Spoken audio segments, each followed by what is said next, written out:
Hello everyone, welcome back to my channel. तो कैसे हैं आप सब। आज हम एक नया टॉपिक में डिस्कस करेंगे कि हम जो बाड़ रख रहे हैं तो उनका ब्रीडिंग सेटअप कैसे बनाएं, कैसे बनाने से हमारा पार्ट ठीक रहेगा, उसका फिटिंग ठीक रहेगा। तो अक्सर कोई भी नया फैंसियर आए तो पहले वो क्या बाड़ रखता है, तो पहले वो बर्जीगर से स्टार्ट करता है, फिंचेस से स्टार्ट करता है। उसके बाद धीरे धीरे जब उसका एक्सपीरियंस बढ़ता है, नया दूसरा बार्ड्स के बारे में उसको पता चलता है, तो बड़ा बार्ड धीरे धीरे रखना स्टार्ट करता है। जैसे कि आपका लव हो गया, जावा फिंचेस हो गया, या फिर कॉकटेल्स हो गए, या फिर ये सेकेंड स्टेज में है। उससे अगर थोड़ा बड़ा बार्ड हो गया, जैसे कि कॉकटेल तो है ठीक है, उसके साथ कॉर्नियस का ग्रुप, ये सब रखना स्टार्ट करते हैं। तो इसमें बहुत सारा पॉइंट्स ध्यान में रखना पड़ता है कि हम जो बार्ड रख रहे हैं तो उसका केज का साइज़, या फिर जो रूम पे हम उनको रख रहे हैं वो रूम का साइज़ क्या होना चाहिए, वो हमको पता होना चाहिए।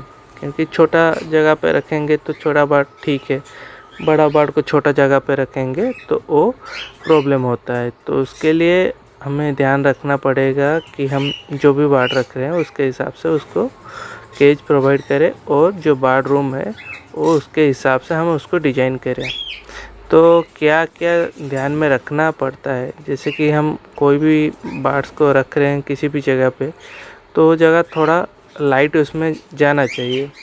कभी भी आप अंधेरा रूम पे बार्ड्स को मत रखिए, क्योंकि वो नेचर वाला चीज़ है, तो उनके लिए थोड़ा स्पेस चाहिए होता है। धूप गिरेगा तो अच्छा है, अगर नहीं गिरेगा तो उसके लिए कोई ना कोई बंदोबस्त करना पड़ेगा। क्योंकि बिना धूप का बार्ड रखेंगे तो वो जगह पे अगर धूप नहीं गिर रहा है तो बार्ड्स के लिए, उनका हेल्थ के लिए बहुत ख़राब रहता है। तो आप हमेशा ऐसा डिजाइन कीजिए रूम जहाँ पे आप बार्ड रखने वाले हैं, यहाँ की सुबह का धूप और शाम का धूप उस केज पे डायरेक्टली पड़े। हाँ, और जो ब्रीडिंग बॉक्स आप रख रहे हैं उसके ऊपर पड़ेगा नहीं पड़ेगा वो चलेगा, लेकिन केज के ऊपर पड़ना चाहिए, जैसे कि बार्ड्स जब भी उसको ज़रूरत हो तो सेक सके अपने आप को फिट रखने के लिए। तो ये बहुत इम्पोर्टेंट है। बहुत सारे लोग क्या करते हैं कि नहीं, हम बार्ड्स ले आए और घर के अंदर रख दिए, और उनको कभी भी बाहर धूप पे भी नहीं लाते, वो घर के अंदर ही रहते हैं, जिससे कि उनका बॉडी में बहुत सारा प्रॉब्लम क्रिएट होता है, उनका बॉडी में डिजीजेस क्रिएट होता है, जिससे कि बार्ड का हेल्थ बहुत ख़राब हो जाता है। तो बहुत ज़रूरी है, आप कभी भी कहीं पर भी रखिए बार्ड, उसका कोई दिक्कत नहीं है, लेकिन वहाँ पर धूप पड़ना ज़रूरी है उनका हेल्थ के लिए। और एक बात, आप जब भी बार्ड का उनको पहले लेके आए ना, उनको पहले एक बड़ा स्पेस दीजिए जहाँ पर वो फ्लाइट कर सके। क्योंकि अक्सर क्या होता है कि बहुत सारा जगह से हम बार्ड्स लेके आते हैं, वो पहले उनको कैसे रखा है उसके बारे में हमको नहीं पता, तो उसके हिसाब से आप ले आए बार्ड को और फिर ब्रीडिंग पे बिठा दिए। तो उसमें क्या है कि आपको तो पता ही नहीं है उसका एज क्या है, वो कैसे रहा था, क्या खाया था, क्या नहीं खाया था। हमेशा जब भी आप बार्ड लेके आए, उनको अगर पता नहीं है कहाँ से आया है, तो फिर आप हमेशा उनको एक अच्छा फ्री फ्लाइट स्पेस दीजिए जहाँ पर वो फ्लाइट कर सके अच्छे से। कुछ दिन फ्लाइट करेगा, और अच्छा खाना उस टाइम उसको प्रोवाइड कीजिए, जिससे कि उसका ज़रूरत अगर होगा, जैसे पहले उसको अच्छा खाना नहीं मिलता होगा, तो फिर बाद में आप उसको देने से क्या है कि उसका बॉडी का जो रिक्वायरमेंट रहता है खाने का, वो उसका पूरा हो जाएगा। उसके बाद उसका एज भी पूरा हो गया, उसके बाद ही आप उसको ब्रीडिंग पे लगा सकते हैं। तो ये बहुत ज़रूरी रहता है बार्ड ब्रीडिंग के लिए। और पहले तो मैं आपको पिछले वीडियो में आपको बता चुका हूँ कि आप बार्ड्स को अच्छा डाइट कैसे प्रोवाइड करेंगे, क्या क्या उसको प्रोवाइड करने से उसका हेल्थ सही रहता है, वो देखना ज़रूरी है।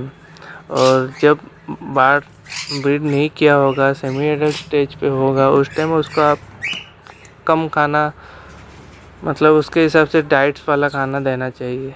जब उसका एग आ जाएगा उस टाइम थोड़ा खाने का क्वांटिटी चेंज करना चाहिए, और जब उसका चीक्स निकल जाए उस टाइम खाने का क्वांटिटी थोड़ा ज़्यादा देना चाहिए या फिर डबल देना चाहिए। क्योंकि बाढ़ जब भी चीक्स निकालता है उसको अगर सेफ्टी नहीं लगेगा कि हाँ मैं जो चीक्स निकाल रहा हूँ, मेरा जो बच्चा हो रहा है, उसको खाने के लिए सही अनुपात में खाना है, तो वो अच्छे से अपने चीज़ को पालेगा। अगर उसको लगेगा कि नहीं मेरे को बस कम खाना मिल रहा है, मेरे को सही परिमाण से खाना नहीं मिल रहा है, तो उस टाइम वो क्या करता है, चीज़ को भी अच्छे से खिला नहीं पाता, जिससे कि चीज़ का प्रॉब्लम होता है। कई चीज़ एक्सपायर भी हो जाते हैं। और सब बहुत ज़रूरी है ये सब छोटे मोटे चीज़ों पे ध्यान रखना कि जब भी बाढ़ का सेमी एडल्ट स्टेज हो उस टाइम वो ज़्यादा खाना पसंद करता है। जब ब्रीडिंग का टाइम हो जाए उस टाइम थोड़ा कम खाता है, और जब अंडा रहता है उस टाइम भी कम खाता है। जब अंडे से चीख निकलता है तो उस टाइम वो ज़्यादा खाता है। और सब छोटा छोटा चीज़ें आपको ध्यान रखना पड़ेगा, जिससे कि बाढ़ ठीक से आप उसको केयर कर सकते हैं। और ब्रीडिंग केज का साइज़ ऑब्वियसली छोटा रहता है आज कंपेयर टू फ्लाइट केज, क्योंकि फ्लाइट केज में वो फ्रीली घूमता है और ब्रीडिंग केज में वो घूमता है, उसके साथ वो ब्रीडिंग के लिए उसको कोई डिस्टर्ब नहीं करता, क्योंकि वो सिंगल सेपरेट रहता है उसमें। और कॉलोनी में फ्लाइट केज में उसके साथ बहुत सारे दूसरे भी बर्ड्स रहते हैं, जिससे कि उसका ब्रीडिंग पे ध्यान इतना नहीं रहता और वो फ्लाइट करने के लिए पसंद करता है उस टाइम।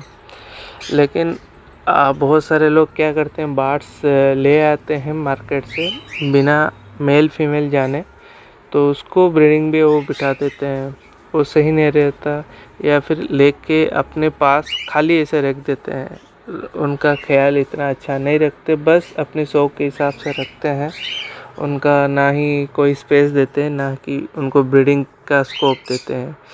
याद रखिए, कोई भी बाढ़ हो तो उसको ब्रीडिंग, या फिर कोई भी जानवर आप रख रहे हैं अपने पास, तो उसका ब्रीडिंग के लिए उसको ज़रूर उसका स्कोप दीजिए। क्योंकि अगर बाढ़ या फिर कोई जानवर ब्रीड नहीं करेगा और वो अकेला रहेगा तो उसका अकेलापन ज़्यादा रहता है, जिससे कि उसका मेंटली उसको प्रेशर आता है और उसका प्रॉब्लम होना स्टार्ट हो जाता है। वो इंसानों में भी वैसे ही रहता है। तो ये सब चीज़ें ध्यान रखना पड़ता है। और जब भी लेके आए, अगर सिंगल पीस लेके भी आए हैं तो उसको ट्राई कीजिए उसका पेयर बनाने के लिए। कभी भी बर्ड्स को या फिर जानवरों को अकेला मत रखिए, उसको हमेशा पेयर के साथ रखिए, जिससे कि वो ब्रीड भी करेगा, वो भी हैप्पी रहेगा और आपको भी उसको देख के अच्छा लगेगा कि हाँ आपका बर्ड या फिर जानवर वो ब्रीड कर रहा है, वो हैप्पी है। तो ये सब है। आप जब भी टॉपिक में जैसे अभी बोला था कि आप जब भी कोई भी बर्ड रखिए उसका केज सही दीजिए, और जो भी रूम पे आप रख रहे हैं उसमें धूप आना ज़रूरी है। और उसके साथ उसका खाने पे और पानी में मल्टीविटामिन भी प्रोवाइड करना चाहिए, कैल्शियम भी प्रोवाइड करना चाहिए, जिससे कि उसका कोई दिक्कत नहीं आएगा और वो अच्छे से हैप्पीली ब्रीड करेगा और आपको भी अच्छा लगेगा। और नेक्स्ट टॉपिक में आप किस बारे में जानना चाहते हैं और मुझे कमेंट ज़रूर कीजिएगा। और कोई भी परेशानी हो तो आप मुझे बता सकते हैं, मैं ट्राई करूँगा उसका सलूशन निकालने के लिए। तो आज के लिए इतना ही। वीडियो छोटा था और सोच रहा हूँ कि आपको सही आइडिया आया होगा कि बर्ड जब भी रखे उसका केज और बर्ड रूम अच्छा बड़ा रहना चाहिए। और एक चीज़ जो हमें ध्यान रखना चाहिए अपने बर्ड ब्रीडिंग सेटअप के लिए, जब भी बारिश का सीज़न आता है या उस टाइम हमें बारिश से उसे बचाना है, प्रोटेक्ट करना है। और सर्दी में ज़्यादा ठंड से बचाना है, और गर्मी में ज़्यादा गर्मी से बचाना है। तो ये तीनों चीज़ अगर हम ठीक करके रखें, कैसे हम उसको प्रोटेक्ट करना है, अगर वो रेडी करते हैं तो फिर हमारा बर्ड्स ब्रीडिंग में कोई भी प्रॉब्लम नहीं आएगा। अक्सर बर्ड डिस्टर्ब हो जाते हैं वेदर की वजह से, और सराउंडिंग में अगर डिस्टर्बेंस ज़्यादा है तो बर्ड्स डिस्टर्ब हो जाते हैं, और एक बार बर्ड डिस्टर्ब हो जाए तो उनको फिर से ब्रीडिंग पे बिठाना मुश्किल हो जाता है, खासकर बड़े बर्ड्स। छोटे बर्ड्स में ये सब प्रॉब्लम नहीं होता। तो ये सब मेन चीज़ें हैं आपका बर्ड ब्रीडिंग सेटअप के लिए। तो ये सब ध्यान में रखिए और आपका बर्ड ब्रीडिंग सेटअप बनाइए और वो अच्छा होगा। तो ये वीडियो कैसा लगा ज़रूर बताइएगा, और चैनल को नए हैं तो सब्सक्राइब कीजिए। Thank you.